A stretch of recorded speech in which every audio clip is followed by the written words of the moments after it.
Saudações aos nossos amigos, sejam todos bem-vindos ao tema do vídeo de hoje.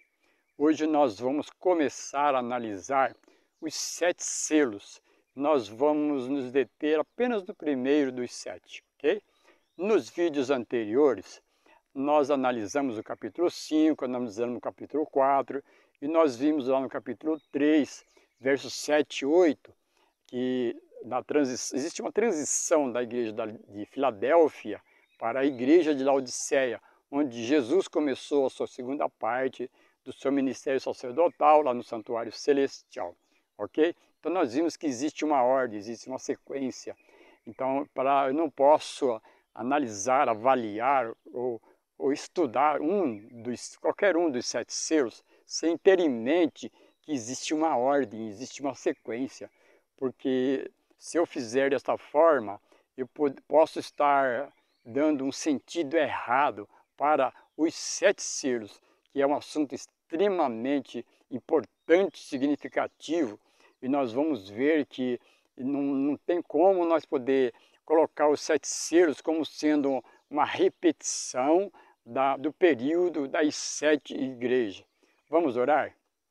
Senhor Deus e Pai, agradecemos ao Senhor por mais essa oportunidade que o Senhor nos concede e por ter tocado, ter convencido o nosso coração, compartilhar a Tua palavra com os nossos amigos e os irmãos. Pedimos, certo, que o Senhor nos ouve, porque nós o fazemos em nome do nosso Senhor e Salvador, Jesus Cristo. Amém.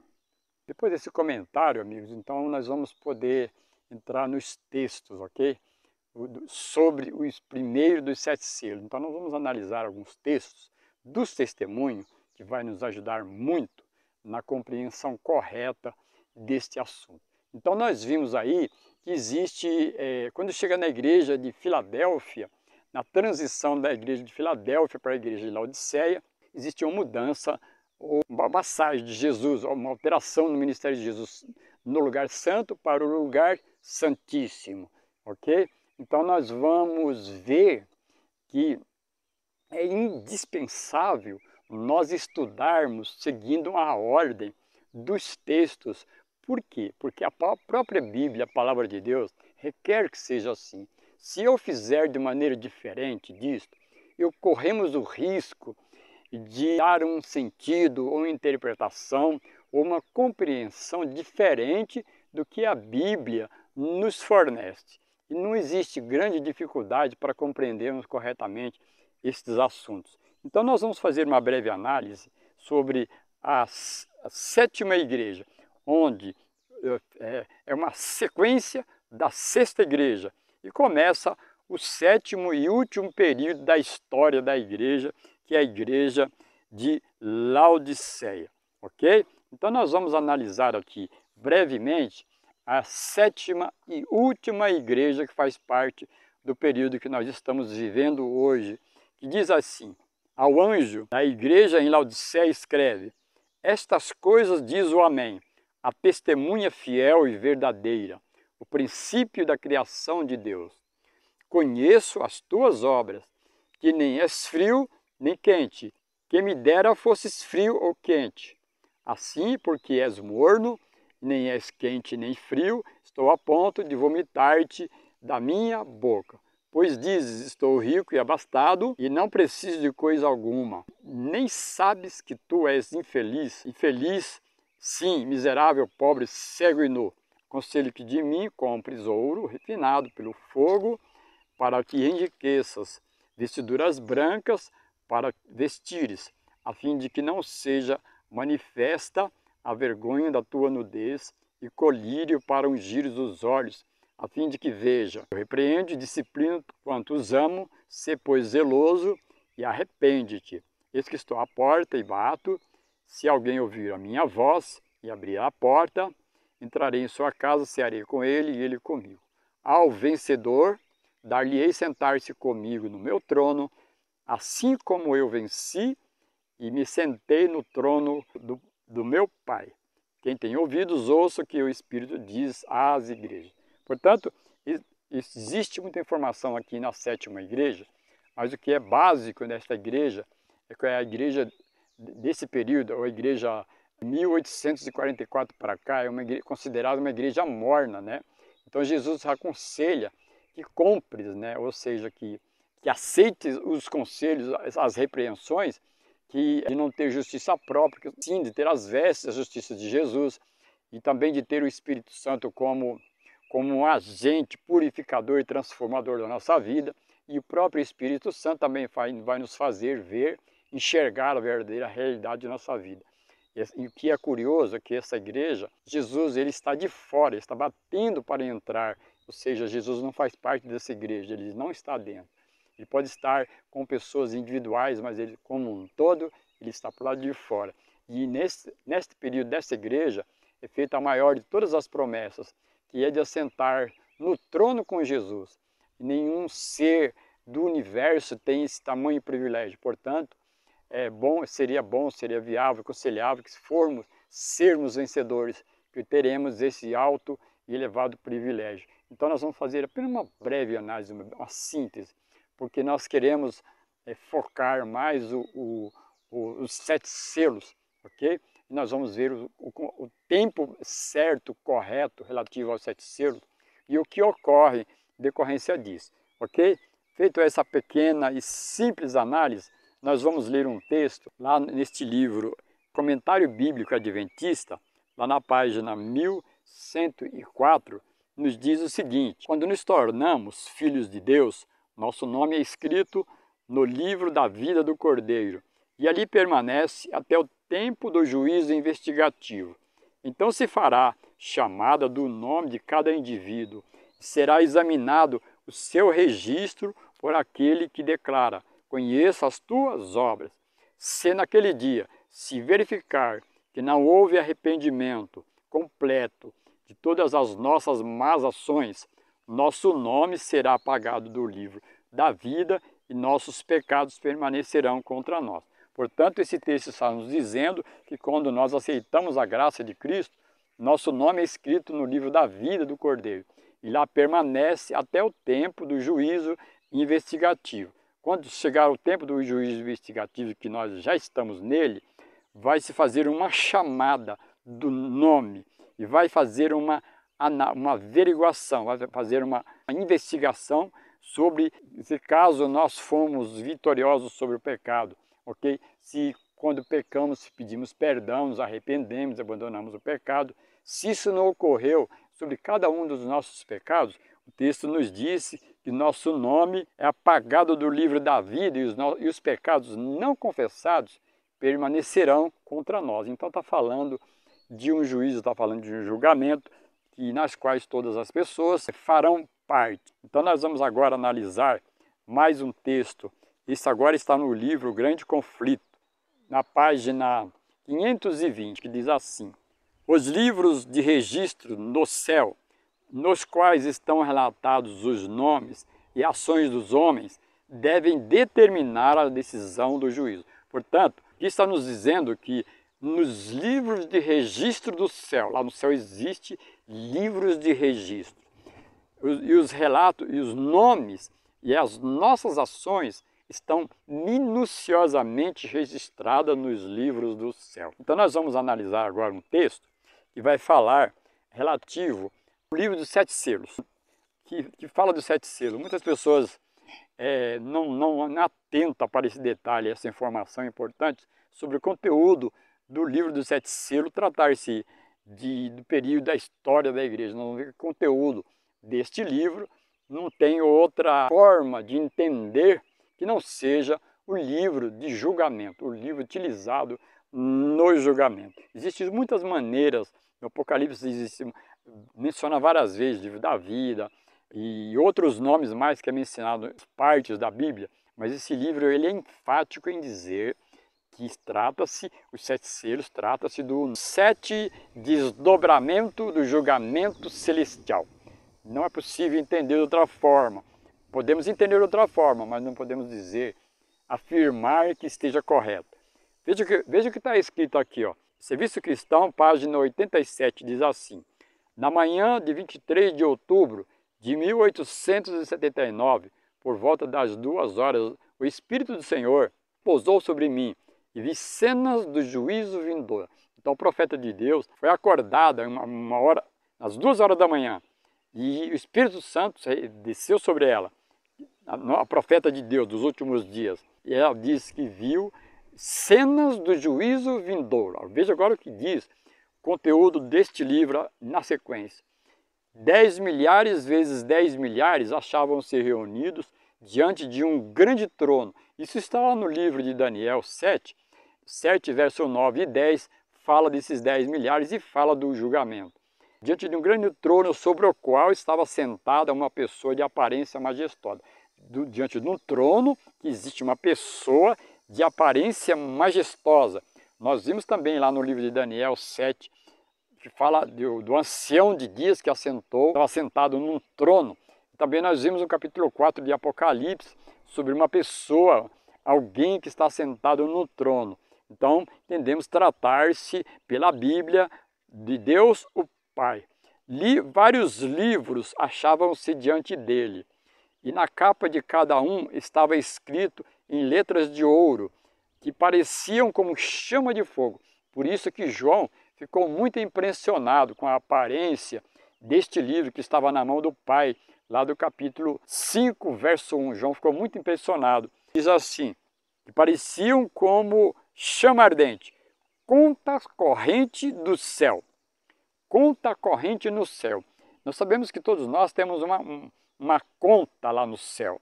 E nós temos os créditos e os débitos.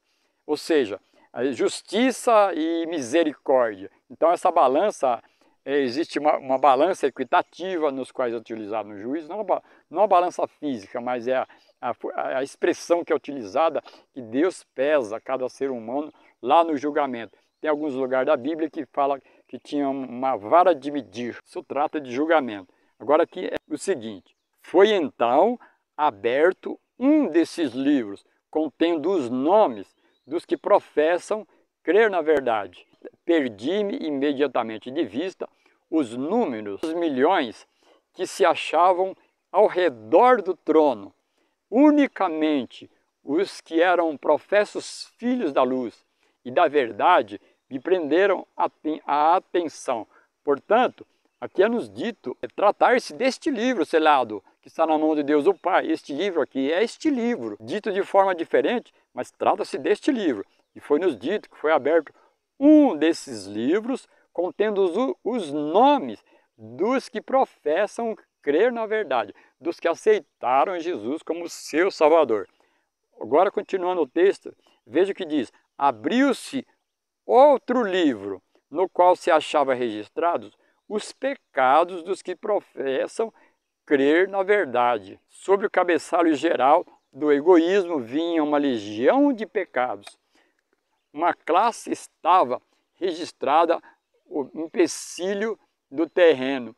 Ao cair sobre eles o penetrante olhar do juiz, foram distintamente revelados seus pecados de negligência. Então nós vemos aqui neste livro, que quando é aberto um destes livros, vê-se o profeta de Deus contempla somente o nome dos que professam crer na verdade. Em seguida foi aberto outra parte deste livro, nas quais estão registradas os pecados. Então, os nomes e os pecados. Então nós vimos aqui, bastante clareza, tratar-se deste livro tão poderoso, conforme nós vimos lá no capítulo 5 do livro de Apocalipse. Então agora eu vou ler mais um texto do livro Grande Conflito, que vai continuar nos ajudando na correta compreensão deste tema tão extraordinário. Grande Conflito, página 520, que diz assim: assim, no grande dia da expiação final e do juízo de investigação, os únicos casos a serem considerados são os do professo povo de Deus. O julgamento dos ímpios constitui obra distinta e separada e ocorre em ocasião posterior. Portanto, no juízo investigativo que está sendo efetuado lá no céu, os casos primeiros a ser analisados são as pessoas que aceitaram Jesus. E o caso dos ímpios, dos pecadores que não aceitaram a graça de Jesus, será feito depois, durante o milênio lá no céu, depois que Jesus voltar, os salvos vão participar do juízo, do julgamento das pessoas que se perderam, que não aceitaram, que recusaram a salvação. Então agora nós vamos ler um texto, ainda no Apocalipse, capítulo 14, vejamos o que diz aqui, Apocalipse 14, que vai falar das 3 mensagens angélicas, que vai, essa fase, este selo, ele confere, ele se enquadra perfeitamente na primeira das 3 mensagens angélicas, isto mesmo. Vejamos o que diz Apocalipse 14, verso 6. Vi outro anjo voando pelo meio do céu, tendo um evangelho eterno para pregar aos que se assentam sobre a terra, de cada nação, tribo e língua e povo, dizendo em grande voz: temei a Deus e dai-lhe glória, porque vinda é a hora do seu juízo, e adorei aquele que fez o céu, a terra, o mar e as fontes das águas. Portanto, a mensagem dos 3 anjos enfatiza a questão do evangelho eterno pregado, mas contextualiza com a chegada, o momento específico do juízo. Temei a Deus e dá-lhe glória, porque chegou a hora do seu juízo. Quando é que chegou a hora do seu juízo? Evidentemente que João escreveu por revelação de Jesus Cristo que no futuro chegaria o momento que se começaria, que daria início a um juízo investigativo, um juízo, ok? Então a primeira mensagem angélica tem a ver com o início do juízo, ok? Lido esse texto e compreendido, nós vamos agora para Apocalipse capítulo 6. E antes de Apocalipse capítulo 6, que vai falar do primeiro selo, nós vamos ler 2 textos. Primeiro é 1 Pedro 4, 17. Veja que interessante que Pedro vai nos dizer. 1 Pedro 4, 17. Diz assim: porque a ocasião de começar o juízo pela casa de Deus é chegado. E se primeiro vem por nós, qual será o fim daqueles que não obedecem ao Evangelho de Deus? Portanto, quando é que começa? Por quem começa o juízo? Começa pelos da casa de Deus, começa pelos adventistas do 7º dia, que prega a volta de Jesus. Guarda o 7º dia, o 7º dia, o 4º mandamento da lei de Deus. Começa por eles, porque eles que são os guardiões da santa lei de Deus, porque são eles que acreditam que a santa lei de Deus continua válida, ela é eterna, ela reflete o caráter de Deus, ela não pode ser mudada. Então, e enfatiza a questão do 4º mandamento de Deus, porque é no 4º mandamento da lei de Deus que determina que Deus é o supremo criador do céu e da terra, de todo o universo, ok? Então nós vemos aqui nesse texto que o juízo começa primeiro pela casa de Deus. E agora nós vamos ver propriamente Apocalipse 6, verso 1 e 2. Vi quando o Cordeiro abriu um dos 7 selos, e ouvi um dos 4 seres viventes dizendo, como se fosse voz de trovão: vem. Vi então um cavalo branco e seu cavaleiro com um arco, e foi-lhe dada uma coroa, e saiu vencendo e para vencer. Portanto, muitas pessoas interpretam o primeiro selo somente estes 2 versos, sem levar em consideração o livro selado de Apocalipse 5, sem levar em consideração Deus o Pai, que está sentado no trono, capítulo 4, verso 2, e sem levar em consideração a questão da igreja de Filadélfia para a igreja de Laodiceia, e início da obra sumo sacerdotal de Jesus. Não é possível entender corretamente o primeiro dos 7 selos sem ter esse vislumbre, essa panorâmica, essa ordem, essa sequência, essa cronologia destes textos. Esses textos, eles estão intimamente conectados e não permite que nós utilizamos de maneira isolada e separada. Portanto, o cavalo branco do primeiro dos 7 selos, evidentemente que é viável, é conciliável, a precisão dos textos são muito clara. Tratar-se de um julgamento E nós vimos também nos vídeos anteriores que o julgamento ele começa primeiro pelos mortos. O juízo dos vivos constitui um julgamento posterior que está diante de nós. Mas em 1844, Jesus, lá no Santíssimo, começou a julgar os mortos, os primeiros mortos, as pessoas que morreram com base bíblica, a partir de Abel. Abel foi a primeira pessoa que morreu, que entendemos que ele morreu salvo, que Caim matou. Portanto, não dá para ter muita dúvida. Tratar-se, o primeiro selo, esse cavalo branco é símbolo do povo de Deus, da igreja de Deus, que guarda os mandamentos de Deus e tem os testemunhos de Jesus. Evidentemente, os primeiros mortos, as pessoas morreram guardando o Santo Sábado, guardando a Santa Lei de Deus. Esses são os primeiros a serem julgados, ok? Então, o cavalo branco ele é símbolo do povo de Deus, do julgamento dos mortos, começando primeiro pelos mortos, fazendo parte do povo de Deus, ok? Então, nós vamos concluir esse vídeo lá no Grande Conflito, página 522, que vai dizer o seguinte: ao abrirem-se os livros de registro no juízo, é passada em revista perante Deus a vida de todos os que creram em Jesus, começando pelos que primeiro viveram na terra. Nosso advogado apresenta os casos de cada geração sucessiva, finalizando com os vivos. Evidentemente que o julgamento lá no Santuário Celestial começou pelos mortos, de 1844 para cá, com o cumprimento da profecia dos 2.300 anos, que apontava para o ministério sumo sacerdotal de Jesus, no lugar santíssimo, apontava para isto.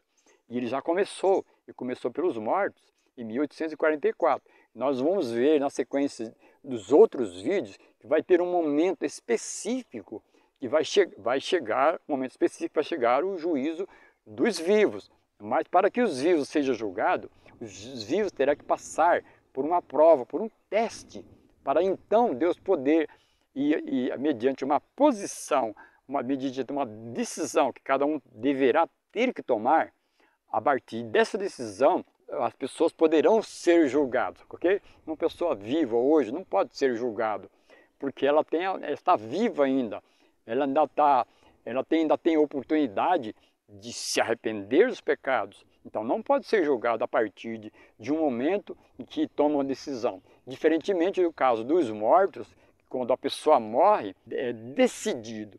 Quando a pessoa morre, está decidido a questão da salvação dela ou da perdição dela. Diferentemente disto é o caso dos vivos. Ok, meus amigos?